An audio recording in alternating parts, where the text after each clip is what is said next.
পটল খেতে পছন্দ করেন না? তাহলে এই রেসিপিটা দেখার পর আপনার ধারণাই বদলে যাবে। আজ কোনো কাজু বাদাম বা চারমগজ ছাড়াই একদম ঘরোয়া আর বাজেট ফ্রেন্ডলি উপায়ে বানিয়ে দেখাবো জিভে জল আনা শাহি পটল পসন্দা। চলুন দেখে নেওয়া যাক। এখানে আমি 10টা পটল নিয়েছি।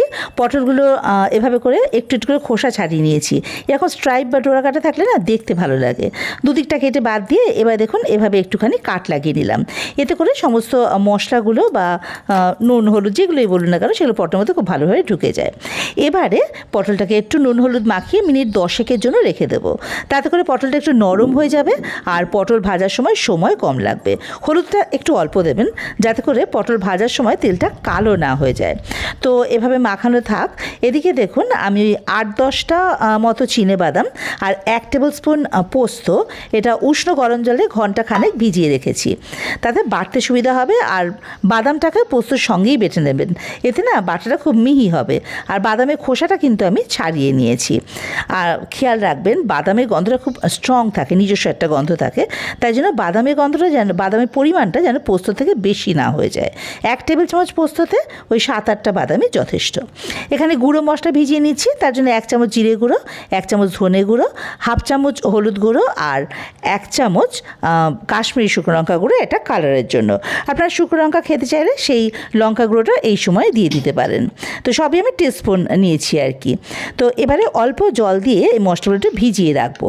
গুঁড়ো মশলা তো এভাবে ভিজিয়ে রাখলে হয় কি সব মশলাগুলো একটু ফুলে উঠবে আর সমস্ত মশলা মিশে গিয়ে মানে মিশ্রণটা খুব সমান পরিমাণে হবে।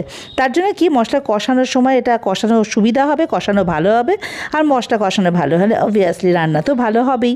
তো এবারে পটলগুলো ভেজে নিতে হবে। তার জন্য কড়াইতে আমি সাদা তেল দিয়ে তেলটাকে গরম করে নেব। আপনারা চাইলে কিন্তু সর্ষের তেলেও রান্নাটা করতে পারেন।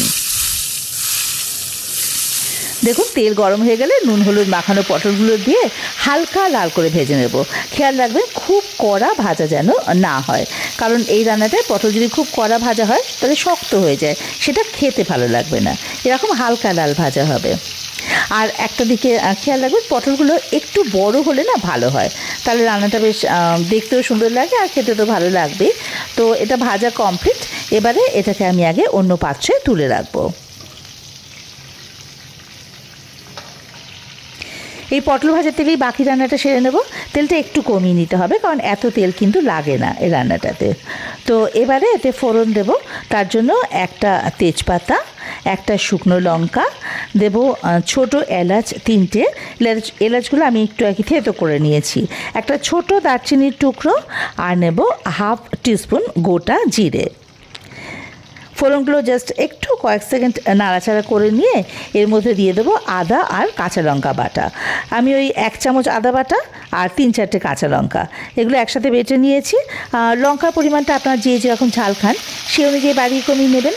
একটুখানি এটা ভাজা ভাজা করে নিয়ে এর মধ্যে এবারে গুঁড়ো মশলাটা দিয়ে দেবো। এই যে গুঁড়ো মশলাটা দিয়েও কিন্তু ওই হাই ফ্লেমে মিনিট খানেক একটুখানি এটা নাড়াচাড়া করে নিতে হবে। মশলাটা কষানো হয়ে গেলে ফ্লেমটাকে একেবারে কমিয়ে দিয়ে এর মধ্যে আগে ওই চিনেবাদাম আর পোস্ত যেটা বেটে রেখেছিলাম সেটা দিয়ে দেবো আর দেবো টক দই। এখানে আমি 4 চামচ টক দই খুব ভালো করে ফেটিয়ে এর মধ্যে দিয়ে দিলাম। এবার ফ্লেমটা কমানো অবস্থাতেই আগে এই মশলাগুলো ভালোভাবে একটুখানি মিশিয়ে নেবো, কারণ টক দই আছে তো। সব ভালোভাবে মিশে গেলে ফ্লেমটাকে আবারও মিডিয়ামে করে নেওয়া যাবে। দেখুন এগুলো খুব ভালোভাবে কিন্তু মিশে গেছে, তেল ছেড়ে দিয়েছে পাশ থেকে। তো আপনারা কিন্তু যদি পোস্ত ব্যবহার করতে না চান তাহলে শুধু চিনেবাদাম বাটা দিয়ে করলেও কিন্তু এই রান্নাটা খেতে ভীষণ সুন্দর হয়, সেটাও আপনারা করতে পারেন। তবে খেয়াল রাখবেন চিনেবাদামটা যেন বেশ ভালোভাবে কষানো হয়। ওই যে আগে বললাম বাদামে একটা স্ট্রং ফ্লেভার থাকে, তো সেটা ভালোভাবে কষানো না হলে কিন্তু রান্নাটা ভালো লাগবে না। তো মশলা কষানো হয়ে গেলে ভাজা পটলগুলো দিয়ে দিলাম। এবারে দিয়ে দেবো স্বাদ মতো নুন আর মিষ্টি। নুন 1 টিস্পুন দিয়েছি আর চিনি আমি এখানে 2 টিস্পুন দিয়েছি।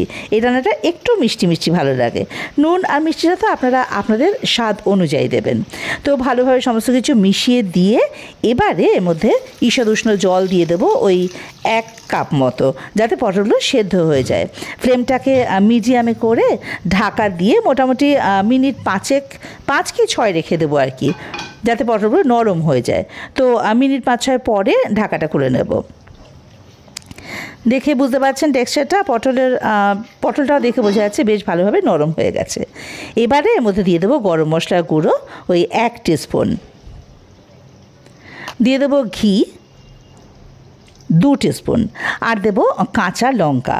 কাঁচা লঙ্কাতে ফ্লেভারটা কিন্তু খুব ভালো আসবে।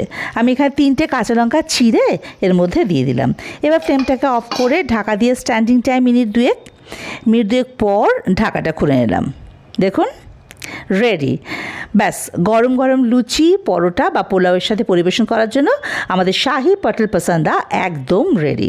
এই রেসিপিটা আপনাদের ভালো লাগলে কমেন্টে কিন্তু অবশ্যই জানাবেন।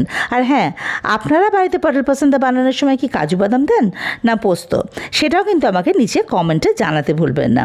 যার কমেন্ট সবচেয়ে ভালো লাগবে সেটা আমি পরে ভিডিওতে পিন করে দেব। দেখা হচ্ছে আগামী সপ্তাহে। সবাই ভালো থাকবেন।